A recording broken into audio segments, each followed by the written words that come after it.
Hello ladies and gentlemen, and welcome back to Tech Showdown. My name is Kevin, this is my co-host Teddy, and today we're going to be doing a tablet review, something we haven't done for a little while now. And the tablet we're going to be checking out is the Teclast Tbook 10. This is a 64GB, 10.1 inch dual OS tablet. So this was sent to me by banggood.com, great company if you want to check them out. And we'll start first with the, let's start with the body then, because that's sort of the main thing. It's the first thing you see when it comes to a tablet. So you see it's got a full metal body, looks really nice, it feels very, very sturdy. You know, this thing is really, really nicely built.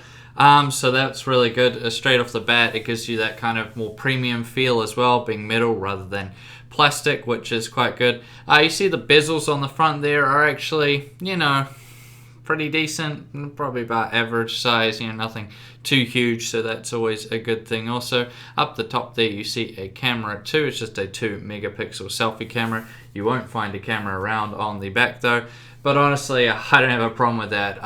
Yeah, I don't know anybody that takes photos, you know, with their tablet anyways. It's usually just the selfie cam on the front for when you're having Skype conversations and stuff with people.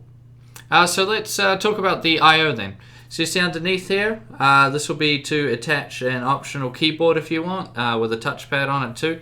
So that's really good if you want to add that on. Around the left hand side we have nothing at all except for the speaker grill. On top we have the volume rocker and the power button. And on the right hand side you have everything. So up the top there you have a 3.5mm headphone jack. You've got an SD card reader underneath that. A micro USB port in the middle there. Under that is an HDMI port. That's always good to see. And the DC in for the charger, which I must say actually goes in really, really loosely. The first time I tried chargers, I thought it was broken. But no, the DC goes in, it just doesn't really click in or anything like that. It's quite a bizarre thing. So yeah, maybe it was just mine, but just something I noticed nevertheless. So now let's talk about the specs then. So CPU wise, it's coming with the Intel Atom X5 Z8300. So these Atom processors are getting quite popular now. They're very, very good for mobile applications and stuff like that, because of, you know, they've got good performance mixed with quite good power use. RAM-wise, coming with 4GB of RAM, 64GB of storage, a 6,500 mAh battery.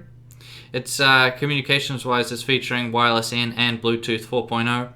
And as far as the dual OS goes, it's featuring Android 5.1 and Windows 10, which you can switch on startup between them if you want to. Let's move over now to the screen, because that's what you're going to be looking at the majority of the time you are using this tablet, if you're using it properly, that is. So screen-wise, it's a 10.1 inch IPS 1920 by 1200 display. Brightness-wise, it's, you know, fairly decent. I've got it on 100% right now, and it's, you know, good enough to get you by. Color-wise, being an IPS panel, it is absolutely fantastic. The colors pop really, really nicely. It just looks really good. I'm very impressed with it. Color-wise, I think it's a great looking display, and also being IPS means you have great viewing angles if you're wanting to watch a video with friends and stuff like that. So that's another great factor with it. Overall, screen-wise, I thought it was fantastic. I had no real issues with it. Maybe some people want the brightness to go a little bit higher, but I personally didn't have a big issue with it, and I thought it was just fine how it is, although you will tend to run it on the higher brightness settings, you know, like 70%, 80%, and things like that. Now, let's talk about the sound quality. So, it has speakers on either side. That's good, not just coming out one side. However, yeah, sound-wise it wasn't very good. When I was trying to listen to music or watch videos in the Android mode, it was pretty bad. And when I went into the Windows mode, it was even worse. So, yeah, it's probably some of the worst audio I've ever heard on a tablet. And I know what you're thinking. You're going, "Ugh, Kevin, you test all these high-end headphones and laptops and stuff. Of course it's not going to compare." Yeah, I know that. And I wasn't comparing it to that. I have, well, my girlfriend has an iPad, and I was comparing it to that, and the iPad is just a million times better in the audio department than this. So it's a really, really big failing with this tablet is the audio quality. I was just really, really disappointed with it. However, let's move on to performance then, and how did it actually do, when you're playing games and browsing the web and doing all that stuff. So in Android mode, it was fantastic. I had no issues with it. Performance-wise, it seemed to motor through all the games I was playing. Even if there were lots of things on the screen, it just motored through it, no worries at all. And browsing the web and stuff was just fine. In Windows mode, it was much of the same. I did notice it was a little bit slower in the browser than in Android. I think that's just a given. But it just seemed fine performance-wise. Although, you still have to realize the limitations of an Intel Atom CPU. So you're definitely not going to be doing any heavy sort of workload type stuff on the Windows side. But for everything you're going to be using it for in Android, it should do you just fine. So I don't think anybody's going to have any issues with the performance of this tablet. However, performance isn't everything. What about heat? Did it get boiling hot like many of them do, especially ones with metal frames? Well, kind of. So I played a game for about an hour, and a tower defense game, and there's a lot of stuff on the screen, a lot going on. As I just said, the performance was just fine. I did notice it did get quite hot in the top right-hand side. I'm guessing that's where the CPU is, and it wasn't too bad, but it definitely, was getting quite hot towards the end there.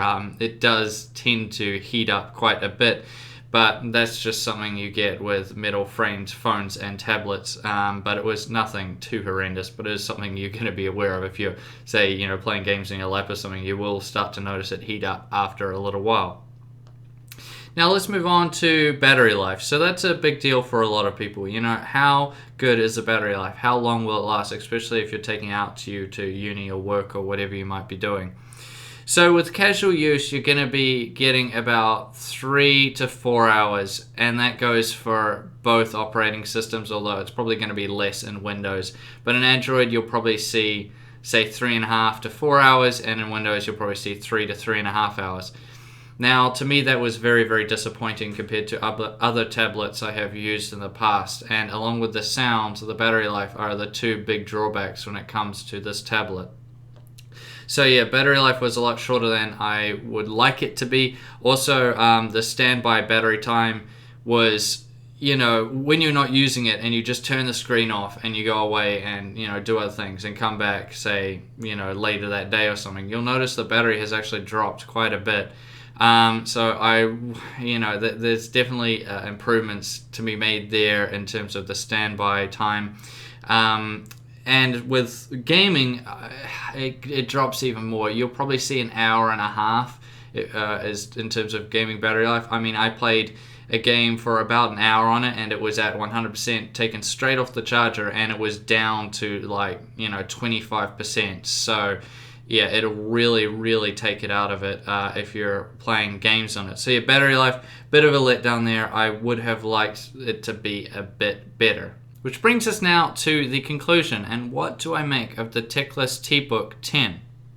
So looks-wise, I think it looks really, really good. I have no issues with it in terms of looks, and it has pretty good build quality for the most part. I mean, there's no flex there or anything like that, although, the charger could go in a bit easier, plug in a bit easier. It was a bit funny there, although, as I said, this might just be the one I've gotten. The dual OS is going to be good for some people. You can switch into Windows like I have it in now, or you can switch it over to Android. That's going to be really useful for a lot of people out there. It gives you options, which is always a good thing at the end of the day. Screen is fantastic. The IPS panel looks so good. Colors really pop. It could go a little bit brighter, but honestly, how it is still very, very good. And viewing angles are also fantastic, so I had no issues at all with the screen. However, I did have issues with the audio, which was absolutely horrendous. So you're definitely going to need to use headphones with this tablet. Performance-wise, it did good enough to get you by for everything, especially casual stuff. With games and Android, it was just fine, although in Windows, you're definitely not going to be able to run anything heavy on it. And battery life wise, a bit of a letdown there. I really would have expected better, about 3 to 4 hours depending on which OS you're using and what you're doing on the OS. If you're gaming a lot though, that will drop down to say an hour and a half. So do I recommend it? Well, it's going for a $203 US over on Banggood.com. And for that price, for a 10.1 inch tablet, it's pretty decent. Honestly, you're getting actually a lot for your money. However, I will say you need to be very wary of those downsides I mentioned. The sound is bad and the battery life could be better. However, if those things don't really matter too much for you and you just want a great screened tablet to use and you don't mind charging it a lot, then yeah, it should do very well. It's coming with a lot for the money that you're actually paying for it. So yeah, I would still recommend it, but I would add that disclaimer to really think about those cons first before you think about purchasing this tablet. Now, I thank you all for watching this video. Please subscribe to Tech Showdown if you haven't already and like the video. And as always, I'll see you guys next time.